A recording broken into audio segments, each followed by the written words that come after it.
Hey everyone, so today I'm going to be talking to you about Jean-Jacques Rousseau. I think it's important that we understand who he was as a person before we talk about his philosophy and his views on education. So with that, we're just going to kind of start off with some basic background information on him. He was born June 28, 1712 in Geneva, Switzerland, and lived with his uncle due to the fact that his mother had died in childbirth and his father had abandoned him at the age of 10. He had no formal education, but his father had taught him how to read and write before he left him.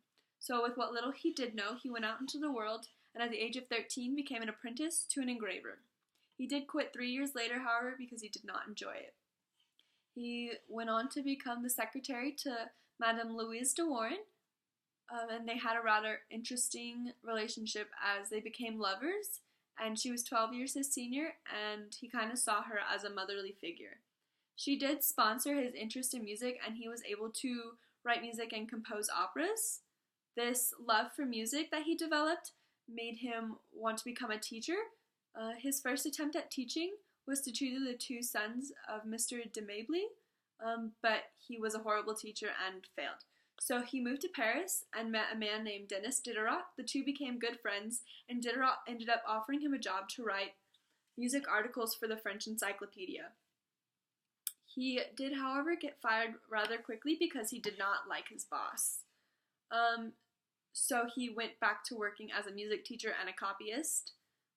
He later met a woman named Theresa Lefsevier. She was a seamstress, and the two of them became romantically involved and lived together, but were never married. Theresa did not know how to read or write, so he attempted for the second time to teach and ended up failing again. So with that, he went back to writing, and he submitted an essay that ended up winning a competition. The essay was rather well accepted by the people, but caused a lot of problems between him and his friends. He did end up having a falling out with Diderot, and then moved to live in a house on the estate of the Duke and Duchess of Luxembourg, which over the next 4 years, he ended up writing 3 major works, which included the New Heloise, published in 1761, the Social Contract, published in April 1762, and the Emile, published in May 1762. The Emile actually caused a lot of problems for him, and he ended up being forced out of France. So he kind of found refuge in England and stayed with a friend. But he again had a falling out with that friend and moved back to France in disguise. He was later allowed back in for real, as long as he promised not to publish any more of his works. And then later he died in 1778. So now that we understand kind of the life he lived, we can now talk about his philosophy to education. He was a revolutionary philosopher and a naturalist. He believed everything is good as it comes from the hands of the author of nature, but everything degenerates in the hands of man. His goal for education was that the most important aim of education is the natural development of the children's inner faculties and powers. To live is to work, to develop, and to properly utilize the various parts of the body. So with this kind of view, he believed in more of a negative type of education rather than a positive one, negative being that you learn through experiences rather than information being handed to you.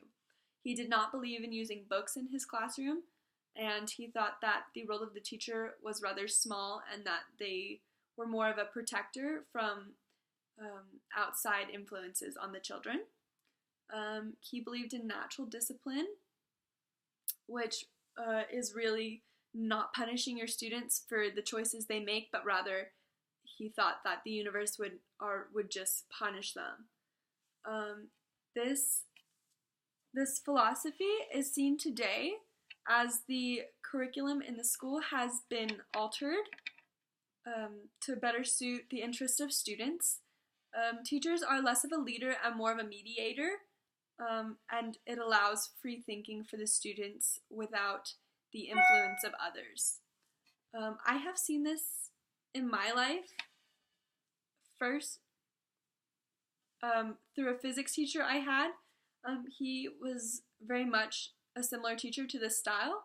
He believed in no book work, and he would rather us do experiments all day and research things that interest us than to actually give lectures based on the information we were supposed to learn, but rather learn it in a different way where we got to experience it for ourselves, which I thought was really cool. And I also loved how Rousseau had a love for music, because music is something I love. I've been in choir for 9 years of my life, and it helped me to better understand and relate to him.